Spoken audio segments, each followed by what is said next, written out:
So then basically, what are the key features of Article 2? We just looked at the definitions earlier, right? It is applicable on taxes on income and capital, right? Second, these taxes on income and capital may be imposed on behalf of a contracting state. Contracting state means the country itself, its political subdivision, or a local authority, doesn't matter. As long as these are taxes on income and capital, these are covered by the treaty. And the manner in which they are levied is not material. Whether you have to pay them directly, whether the person who's making the payment to you deducts it by way of a withholding tax or a TDS, that is immaterial. Again, which all taxes are covered? The taxes on income, any additional tax, surcharge. Of course, you need to find a mention for that in the treaty.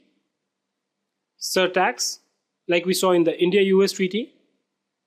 It excludes indirect taxes like VAT, service tax, sales tax, etc. And R&D cess is generally not covered, as we saw in the case of India-Netherlands treaty, where the protocol specifically provides that R&D cess shall not be covered by Article 2. Now, one of the questions which comes up is that what happens if a state tax is not specifically covered in Article 2?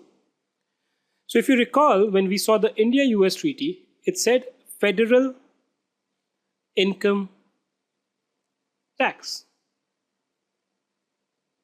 right?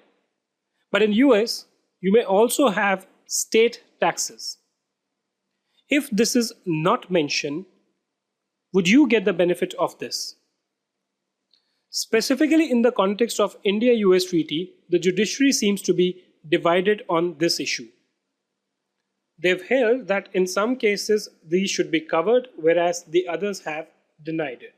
We're going to discuss this aspect in greater details when we go to the relevant articles in the context of which these decisions are given. With that, we end Article 2.1. Now we are going to look at Article 2.2 to understand what is taxes on income and taxes on capital.